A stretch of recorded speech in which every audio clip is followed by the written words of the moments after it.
दोस्तों आज हम बनाने वाले हैं दाल मोठ नमकीन, जिसे आप 2.5 से 3 महीने के लिए स्टोर भी कर सकते हैं। और इस नमकीन की सबसे बड़ी खासियत ये है दोस्तों, इस नमकीन में जो हम बूंदी और सेव बनाएंगे वो सभी कुछ हम घर में ही बनाएंगे, यानी आपको मार्केट से लाने की कोई जरूरत नहीं पड़ेगी। और मेरी रेसिपी को फॉलो करके अगर आप ये नमकीन बनाएंगे तो मार्केट से लाना बिल्कुल भूल जाएंगे। बस घर में ही स्वादिष्ट नमकीन को हर बार तैयार करेंगे। राधे राधे दोस्तों, जय श्री किचन में आपका बहुत स्वागत है। दोस्तों आधा कप मसूर की दाल मैंने ली थी और जिसे मैंने 3 से 4 घंटे के लिए भिगो दिया था और देखिए कितने बढ़िया से ये भीग गई है। देखिए मैं आपको दोनों दालों में फर्क दिखा रही हूँ। ये मसूर की दाल बिना भीगी हुई है और ये वाली मसूर की दाल को हमने भिगोया है। साइज में देखिए ऑलमोस्ट डबल हो गई है। अब इस दाल का सारा पानी निकालने के बाद ना हम इसको किचन टॉवल पे इस तरह फैला देंगे और बढ़िया से आप इसको ऐसे फैला दीजिए और तकरीबन आधे घंटे के लिए ना इसको पंखा चला करके सुखा देंगे। और इसी तरह से मैंने आधा कप चने की दाल को भी 3.5-4 घंटे के लिए भिगो दिया था और आप देखिए ये भी फूल करके ऑलमोस्ट डबल हो गई है और बढ़िया से टूट भी रही है। तो इसका भी सबसे पहले हम पानी निकाल देंगे।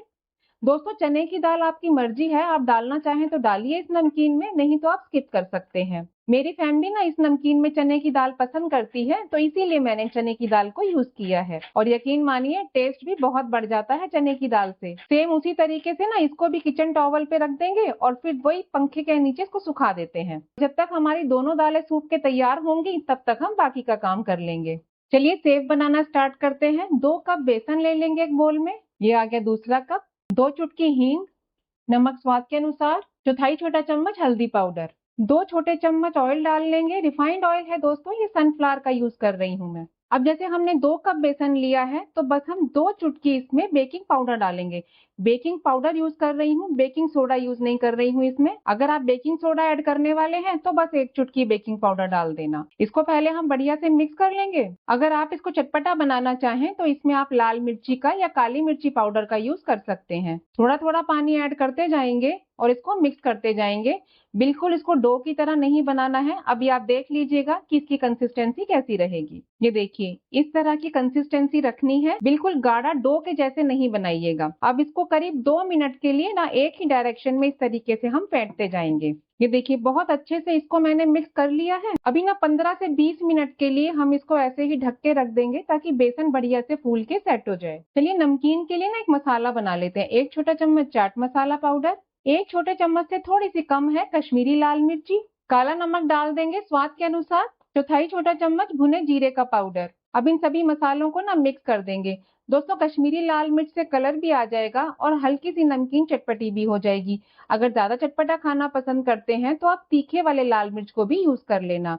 और ये मसाला पहले ही बना के रख लेंगे क्योंकि गरम गरम नमकीन में हमें इसे यूज करना होता है। चलिए अब जब तक हमारा बेसन सेट हो रहा है तब तक हम बूंदी बना लेते हैं। तो 1 कप भर के बेसन लेना है। बेसन आप बारीक वाला लेंगे। अब इस बेसन को ना हम इस बारीक वाली छन्नी में छान लेंगे। आपको पूरी वीडियो अच्छे से देखनी होगी, यानी कि स्किप नहीं करना। अगर आप स्किप करेंगे तो फिर हलवाई जैसी बूंदी तो आपकी नहीं बन पाएगी। ये देखिए बेसन बिल्कुल अच्छे से पूरा छन गया है। पौना कप पानी ले रही हूँ, यानी कि आधा कप और 1/4 कप। ये देखिए तो सबसे पहले हम ये आधा कप पानी है ना, ये एक साथ सारा डाल देंगे इसमें। विस्कर को उठा लेंगे और अब इससे हम इसको धीरे धीरे मिक्स करते जाएंगे। 1/4 कप पानी है, इसको भी डाल देंगे। आधा डाल दिया, आधा अभी हमने इसको रोक लिया है। बचा हुआ पानी भी डाल देंगे। अब हम इसको अच्छे से पहले मिक्स करेंगे। देखिए बिल्कुल परफेक्ट कंसिस्टेंसी है। तो अभी हम इसको तकरीबन 3 मिनट के लिए ना विस्कर से ऐसे ही मिक्स करते जाएंगे। दोस्तों जब हम इस तरीके से ना बेसन को बढ़िया से फेंटते जाते हैं तो बेसन उससे बहुत हल्का हो जाता है और जब बेसन हल्का हो जाएगा तो बूंदी या पकोड़े आप कुछ भी बनाइए वे बिल्कुल परफेक्ट फूले फूले बनते हैं। मीठा सोडा ले लेंगे। इतना सारा नहीं लेना है दोस्तों, सिर्फ 1 चुटकी लेनी है बस। ये देखिए 1 चुटकी खाने वाला मीठा सोडा ये डाल देंगे इसमें और अब इसको ना हम बढ़िया से मिक्स कर देंगे। 1 छोटा चम्मच ऑयल डाल देंगे इसमें। अब हम इसे कम से कम 30 सेकंड के लिए बढ़िया से मिक्स कर लेंगे। अब आप देखिए बेसन में कितनी अच्छी से हवा भर गई। अब देखिए कितना हल्का हो गया। ये देखिए मैं ना दोस्तों कलरफुल बूंदी बनाने वाली हूँ, इसीलिए थोड़ा थोड़ा सा मिक्स में इन 2 कटोरियों में और निकाल दूंगी। बड़े वाले बोल में थोड़ा सा येलो कलर डाल देंगे और इसको अच्छे से मिक्स कर देंगे। ग्रीन कलर डाल देंगे एक छोटे वाले बोल में। ये देखिए अभी ना थोड़ा सा हल्का लग रहा है कलर, तो 1 बूंद और डाल देती हूँ। ये वही कलर है दोस्तों जो हम खाने में यूज करते हैं ना। रेड फूड कलर भी डाल देंगे दूसरे वाले में। पहले हम 2 ही बूंद डालेंगे, अगर हमें कम लगेगा तो और ऐड कर देंगे। क्योंकि बहुत ज्यादा लाल लाल भी अच्छा नहीं ना लगता, इसीलिए 1 बूंद और डाल देते हैं। चलिए 2 डाल देते हैं। पूरा हमने अपना काम कर लिया है, तो अब हम गैस के पास चलते हैं बूंदी उतारने के लिए।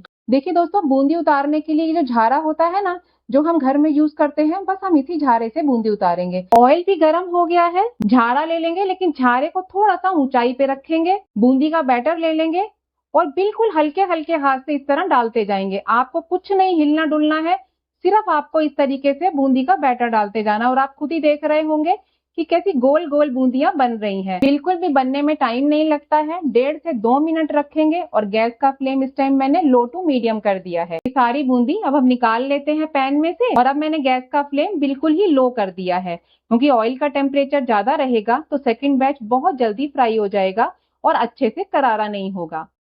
बढ़िया से पहले झारे को साफ कर लीजिए और बैटर को बस आपको इस तरीके से डालते जाना है। आपको अपना हाथ बिल्कुल भी नहीं हिलाना है, बस आपको बैटर को डालना है। ये देखिए, ये हरी वाली बूंदी भी हमारी कितनी मस्त बनी है।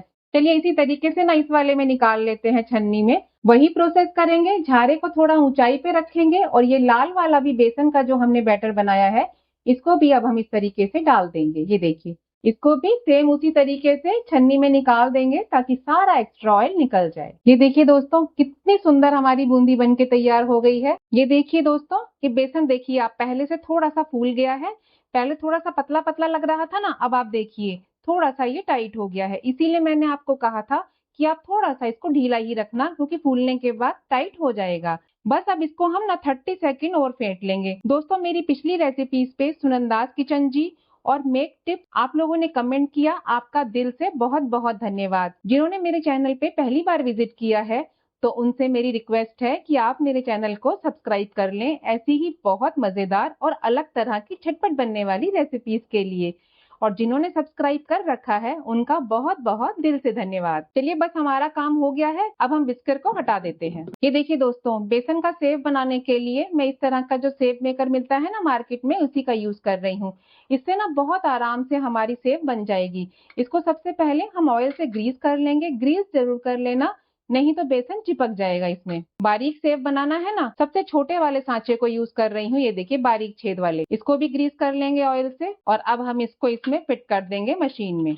यहाँ से इसको खोल लेंगे, इधर से भी कर देंगे ग्रीस। मशीन को हमने ग्रीस किया है ना, इसमें इस बेसन को हम डाल देंगे। दूसरी साइड पे मैंने ऑयल भी गर्म होने के लिए रख दिया है। देखिए, ये मैंने भर दिया है ना, और इस तरीके से हम इसको बंद कर लेंगे। चलिए गैस के पास चलते हैं। अब हम नमकीन फ्राई करना स्टार्ट कर लेते हैं। बिल्कुल दिक्कत नहीं होगी, आराम से निकली, बहुत ही खस्ता करारी बनेगी। नमकीन डालते टाइम गैस का फ्लेम हाई था और उसके बाद मैंने गैस का फ्लेम मीडियम कर दिया है। बिल्कुल जो मार्केट में मिलता है ना हमें बारीक वाला सेव, ये बिल्कुल वही है। खा के देखेंगे ना, मजा आ जाएगा आपको खाने का। ये सेव बनके हमारा तैयार है। आप देखिए, कलर भी इसका ना चेंज हो गया है। बस इससे ज्यादा हमें इसे ब्राउन नहीं करना है। तो हम इसको इस तरह छन्नी में निकाल लेंगे ताकि इसका एक्स्ट्रा ऑयल भी सारा निकल जाए। और दोस्तों, मैंने बूंदी बनाने के बाद ना एक बार ये ऑयल को छान लिया था। बाकी जो इसमें बचा है ना बेसन, उसको भी डाल देंगे। अब देखिए, ये बारीक वाले सेव का जो सांचा था ना, इसको मैं इसमें से निकाल रही हूँ। ये देखिए, इसमें से निकाल देंगे इसको। ये उससे थोड़ा सा मोटे वाला है, तो हम इसको लगा देंगे। बार बार आपको मशीन में ऑयल लगाने की जरूरत नहीं है। अब इसमें हम फिर से वो वाला बेसन भर देंगे जो बचा है। चलो अब मोटे वाला सेव भी बना लेते हैं। ये देखिए, कितना बढ़िया हमारा सेव बन रहा है। और दोस्तों, इससे पहले ना मैंने सेव की मिठाई भी बनाई है, जो मार्केट में बहुत महंगी मिलती है। और ड्राई फ्रूट की नमकीन भी बनाई है। अगर आपने अभी तक नहीं देखा है, लिंक मैं डिस्क्रिप्शन बॉक्स में दे दूंगी, आप जरूर चेक करना। बहुत ही स्वादिष्ट बनेगी वो तो। अगर दोस्तों हम डो को थोड़ा टाइट कर देते, तो इसमें बिल्कुल छत्ते जैसी नमकीन बन जाती। जो मैंने बेसन की बर्फी बनाई है ना, उसमें बिल्कुल छत्ते वाली नमकीन ही बनी है। लेकिन मैंने इसके लिए डो थोड़ा सा ढीला रखा, ताकि ये नमकीन हमारी बहुत ज्यादा खस्ता बने, करारी बने। तो अब ये सेव हम निकाल देंगे छन्नी में। कितनी बढ़िया ये नमकीन बनी है। देखिए, मैं आपको ये भी दिखाती हूँ कितनी खस्ता है। और ये देखिए आप, बारीक वाली सेव जो मार्केट में मिलती है ना, ये देखिए कितनी बारीक है। तो दोस्तों, इतनी नमकीन तो मैं यूज नहीं कर रही हूँ मोट की नमकीन में, तो थोड़ी थोड़ी सी मैं निकाल रही हूँ। क्योंकि मेरे बेटे को ना ऐसे भी वो जैसे प्याज टमाटर काट के खाते हैं ना, तो उस तरह से उसको बहुत पसंद आती है ये नमकीन। और अब जो ये नमकीन है ना, हम इसे ऐसे हाथ से ही क्रश कर लेंगे। ये काम हम अभी कर लेंगे, ताकि फिर हम बाद में जितना भी सामान फ्राई करेंगे वो इसी में डालते जाएंगे। आधा कप मूंगफली डाल देंगे और गैस का फ्लेम लो टू मीडियम रखेंगे, क्योंकि मूंगफली बहुत जल्दी जल जाती है। इसीलिए लो टू मीडियम पे ही हम इसे फ्राई करेंगे। ये देखिए मूंगफली भी बढ़िया से फ्राई हो गई है, तो पहले इसको हम छन्नी में निकाल लेंगे ताकि इसका सारा एक्स्ट्रा ऑयल निकल जाए। अब ये मूंगफली को भी हम वापस से अपनी नमकीन में ही मिक्स कर देंगे। 1/3 कप टुकड़ा काजू डाल देंगे। गैस का फ्लेम मीडियम रखेंगे और काजू को फ्राई कर लेंगे। और दोस्तों मैंने ना ऑयल को कढ़ाई में शिफ्ट कर दिया है क्योंकि अभी दाल फ्राई करनी है ना, इसीलिए। ये देखिए काजू का कलर चेंज हो गया है, तो ज्यादा फ्राई नहीं करेंगे और छन्नी में निकाल देंगे। ये भी नमकीन में ही डाल देंगे। 1/4 कप किशमिश, इसको आप छन्नी में ही फ्राई करना, इससे ज्यादा इसको फ्राई नहीं करेंगे, निकाल लेंगे। ये देखिए चने की दाल को भी फ्राई कर लेंगे। और आप देखिए चने की दाल ना, ये देखिए बढ़िया से अब ड्राई हो गई है। कढ़ाई में ही डाल देते हैं इसको, है। और गैस का फ्लेम इस टाइम हम मीडियम रखेंगे, मीडियम पे ही हम इसे फ्राई करें। ये देखिए थोड़ी देर पहले मैंने गैस का फ्लेम मीडियम रखा था और अब मैंने गैस का फ्लेम हाई कर दिया है। दाल बहुत बढ़िया से फ्राई हो गई है, तो ये दाल भी हम इस तरह छन्नी में निकाल लेंगे। ये देखिए हल्के हल्के हाथ से इस तरह झाड़ देंगे तो एक्स्ट्रा ऑयल सारा निकल जाएगा। तो अब इसे भी डाल देते हैं इसी में, सारी नमकीन में मिक्स करते हुए। अब देखिए ये मसूर की दाल है, ये भी बिल्कुल ड्राई हो गई है, तो इसको भी डाल देते हैं और इसको हम गैस का फ्लेम हाई करके ही फ्राई करेंगे। ये देखिए ये भी फ्राई हो गया है, बस इसको भी इसी तरीके से झाड़ लेंगे और निकाल देंगे कढ़ाई में से। बूंदी डाल देंगे, लाल वाली भी डाल देंगे और ये पीली वाली भी। अब बढ़िया से मिक्स कर लेंगे। दोस्तों मैंने सारी बूंदी का यूज नहीं किया है, थोड़ी सी बूंदी मैंने रायते के लिए बचा ली है, क्योंकि बार बार बूंदी कौन बनाएगा, एक ही बार बना लीजिए, नमकीन भी बन जाएगी और रायते का काम भी हो जाएगा। और कलरफुल बूंदी का रायता देखने में भी बहुत सुंदर लगेगा। ये देखिए कितनी करारी है,